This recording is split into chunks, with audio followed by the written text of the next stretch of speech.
Good morning, students. I am Dr. Shravani Mukherjee, lecturer in Botany, Marwari College. Today's chapter is Environmental Issues. This is chapter 16 and lecture 59. And the topic is water pollution. We have already completed air pollution in our previous lectures. Now, what is water pollution? The addition of any substance to water to change its physical and chemical characteristics in any way which interferes with its use for living organisms is called water pollution. Water pollution is a serious health hazard in India.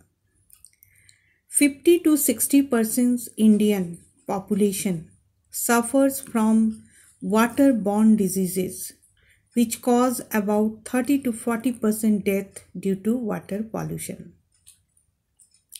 Students, आज के topic में हम लोग water pollution को लिए हैं.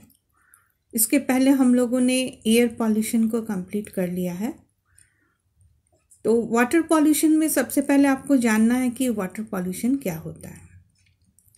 Water pollution एक ऐसा फेनोमेनन है जिसमें वाटर में किसी भी तरह का फिजिकल और केमिकल कैरेक्टरिस्टिक्स वाटर का अगर चेंज हो जाता है. क्यों चेंज हो जाता है? क्योंकि बाहर से उसमें एडिशन होता है और ये चेंज वाटर का किसी भी लिविंग ऑर्गेनिजम्स के लिए खतरा होता है, तो इसको हम लोग वाटर पॉल्यूशन कहते हैं. वाटर पॉल्यूशन हमारे देश में एक बहुत बड़ा हेल्थ हैजार्ड्स है, क्योंकि यहाँ पर 50 से 60% इंडियन पॉपुलेशन वाटर पॉल्यूशन से सफ़र कर रहा है, जिसमें 30 से 40% डेथ जो होता है वो वाटर बॉर्न डिजीज़ के चलते होता है और ये पॉल्यूटेड वाटर को यूज़ करने के वजह से होता है. Types of water pollution. Number 1 is biological water pollution caused by excreta of animals, which includes bacteria, virus, fungi, worms, and protozoans. Number 2 is chemical water pollution. It includes organic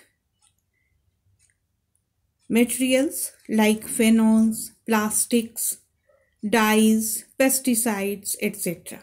Inorganic materials, phosphates, nitrites, fluorides, and chlorides. Heavy metals, cadmium, mercury, copper, zinc, etc. तो chemical water pollution के लिए इतने सारे chemicals जो है वो responsible होते हैं. Third is physical water pollution. Physical factors like heat from industries which change physical properties of water. इसमें जो इंडस्ट्री के बगल में वाटर बॉडीज होते हैं उसमें ये फिजिकल वाटर पॉल्यूशन ज़्यादा देखा जाता है, क्योंकि इंडस्ट्री से निकले हुए पॉल्यूटेंट्स और हीट जो है वो वाटर को गर्म कर देते हैं.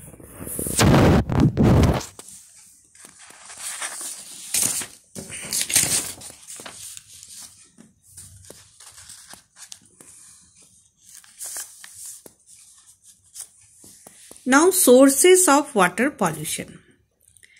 What are the sources?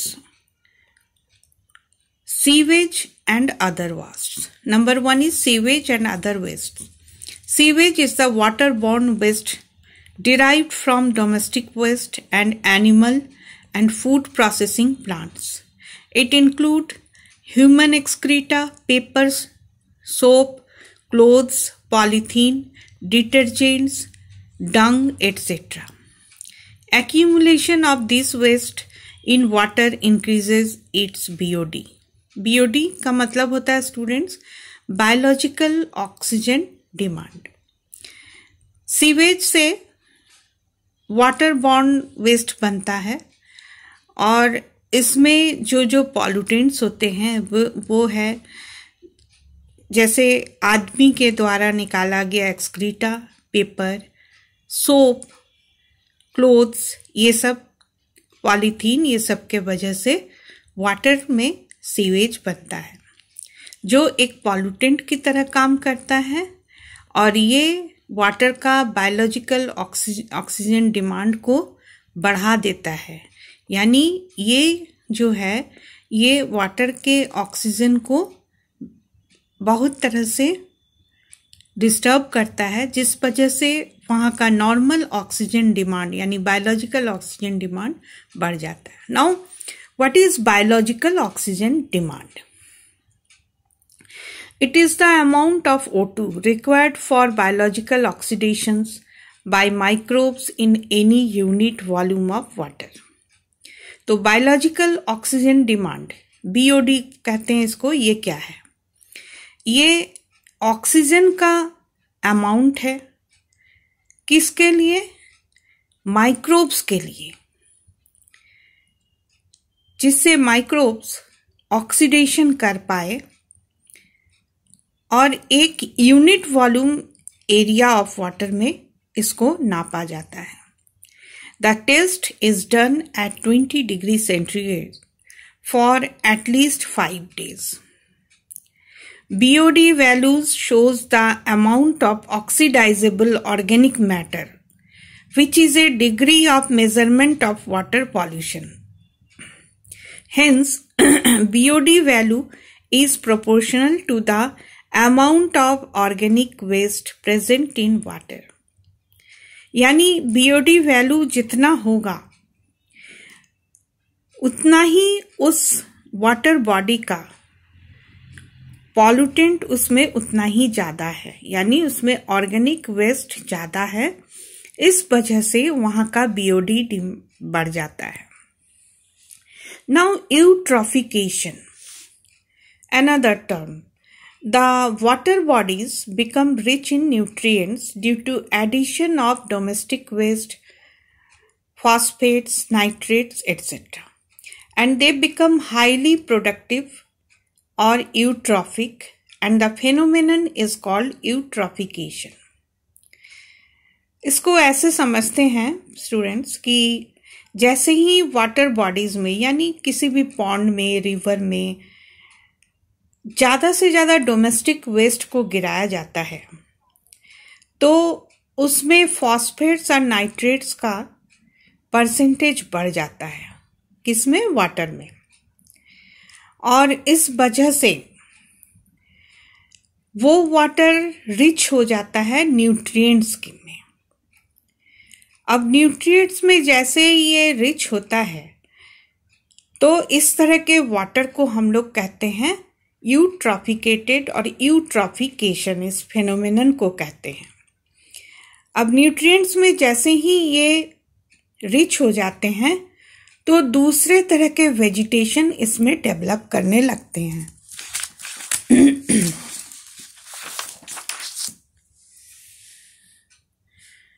In early stages of formation of a pond, they are barren without many vegetation called oligotrophic stage. The addition of nutrition stimulated algal growth called algal blooms. Decomposition of blooms reduce the oxygen level of water and rise the CO2 level of water. And fish and other animals begin to die. तो ये जो eutrophication हो गया यानी water nutrient से rich हो गया। क्यों? क्योंकि इसमें डोमेस्टिक वेस्ट गिरने लगा। आप ध्यान दीजिए स्टूडेंट्स, जब कोई भी वाटर बॉडी बनता है शुरू में तो उसमें उतना ज्यादा वेजिटेशन नहीं रहता है। वेजिटेशन मतलब उसमें प्लांट्स, अलगी, ये सब नहीं रहते हैं। तो उस तरह के वाटर बॉडी जिसमें वेजिटेशन बिल्कुल नहीं है, बैरन है, उस तरह के स्टेज को हम लोग कहते हैं ओलिगोट्रॉफिक स्टेज। अब जैसे ही उसमें हम न्यूट्रिशन ऐड करते हैं ड्यू टू वाटर पॉल्यूशन, उसका क्या होता है कि उसमें अलगी जो होता है उसका ग्रोथ बहुत ज़्यादा होने लगता है।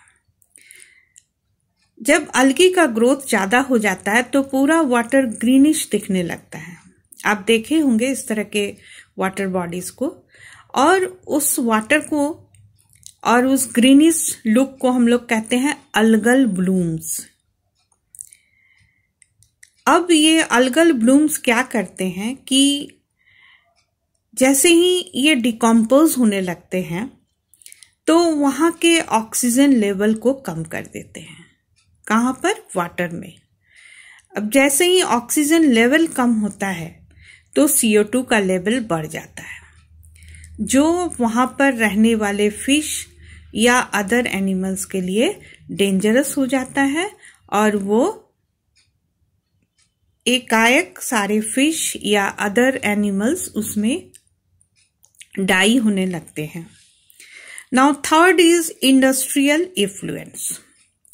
They include organic and inorganic pollutants coming out from breweries, tanneries, dyeing textiles, paper and pulp mills, mining operation, etc. These pollutants includes oils, greases, plastics, metallic water wastes, phenols, dyes, DDT, etc. Fourth is agricultural discharges. It includes mainly the chemicals used as fertilizers and the pesticides used in disease control of crops by farmers.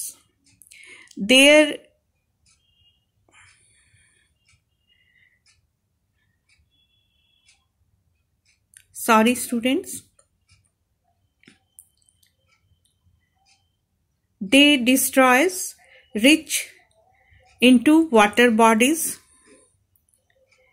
and disturb natural ecosystem. अब क्या होता है students कि जितने भी खेत या vegetational lands water body के अगल बगल में है, वहाँ पर जैसे ही फार्मर्स पेस्टिसाइड्स, फर्टिलाइजर्स, जो केमिकल्स हैं उनको यूज करते हैं अपने अपने लैंड में, तो वो धीरे धीरे बहते बहते एक वाटर बॉडी में जाके जमा हो जाते हैं, और वहाँ का जो इकोसिस्टम होता है, पॉन्ड इकोसिस्टम है, रिवर इकोसिस्टम है, उसको पूरी तरह से डिस्टर्ब कर देता है। Now effect of water pollution. Deoxygenation of water due to decomposition of organic waste resulting algal bloom.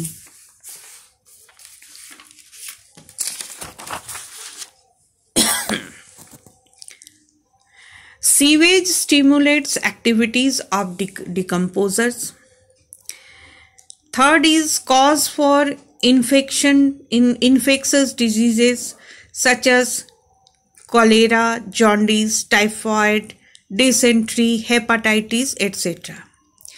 Methyl mercury as industrial waste cause Minamata disease in Japan. Liquid effluents kill the aquatic organisms and fishes. Now, what is biological magnification? It is also called biological amplification. It is the process in which concentration of toxic substances go on increasing successively in higher trophic levels of food chain so that top carnivores accumulates highest concentration of toxic substances. Example is DDT. Biological magnification को हम biological amplification भी कहते हैं। ये क्या होता है? इसमें किसी भी टॉक्सिक सब्सटेंस का कंसंट्रेशन फूड से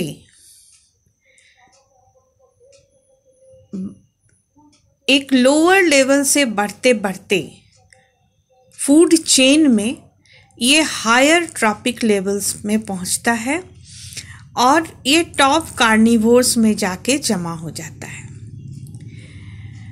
इसका एक एग्जाम्पल है DDT। The pesticides are used to kill plants and animal pests.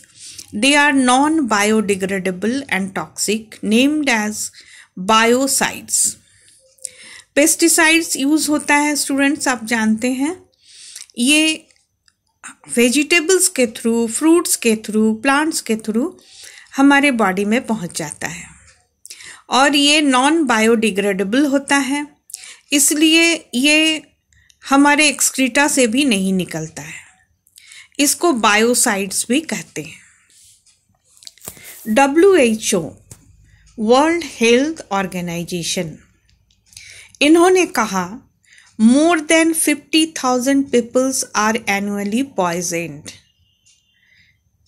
Biomagnification के चलते 50,000 से ज़्यादा आदमी वो पॉइजन को यूज़ कर रहे हैं, पॉइजन इनटेक कर रहे हैं फूड के साथ, और 5,000 से ज़्यादा पॉपुलेशन जो है वो इसी टॉक्सिक केमिकल्स के इफ़ेक्ट्स के चलते उनकी मौतें हो रही हैं।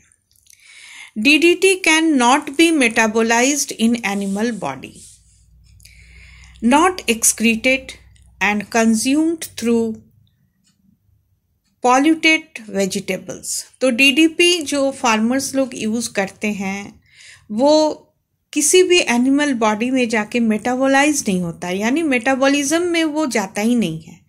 इस वजह से वो बॉडी से निकल नहीं पाता है और ये बॉडी में ही रह जाता है। Carnivores eats herbivores and more quantity of DDT has stored in carnivore's body. ये जो वेजिटेशन है जो DDT से ट्रीट किया गया है, इसको हार्बीवोर्स खाते हैं स्टूडेंट्स, यानी घास खाने वाला, पौधे को खाने वाला जो जानवर है उसको खाते हैं। उस जानवर को फिर कार्निवोर्स खाते हैं और धीरे धीरे क्या होता है कि हार्बीवोर्स के बॉडी से जाके कार्निवोर्स के बॉडी में वो ट्रांसफ़र हो जाता है और वहाँ पर वो जमा हो जाता है, यानी हार्बीवोर्स से ज़्यादा कार्निवोर्स में वो जाके जमा हो जाता है। The number of brown pelican bird has reduced and they have been placed under endangered species due to biomagnification. एक चिड़िया का नाम है ब्राउन पेलिकन।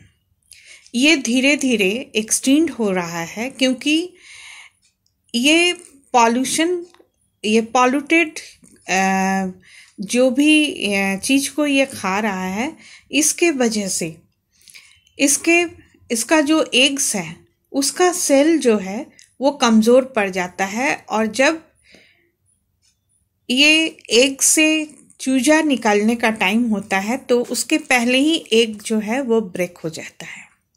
तो धीरे धीरे इसका नंबर्स, इसका पॉपुलेशन कम हो रहा है और अब इसको एंडेंजर्ड स्पीसीज में डाल दिया गया है। तो ये बायोमैग्निफिकेशन का एक एग्जाम्पल है। ओके स्टूडेंट्स, तो अब हम लोग पूरा जो वाटर पॉल्यूशन है उसको देख लिए हैं।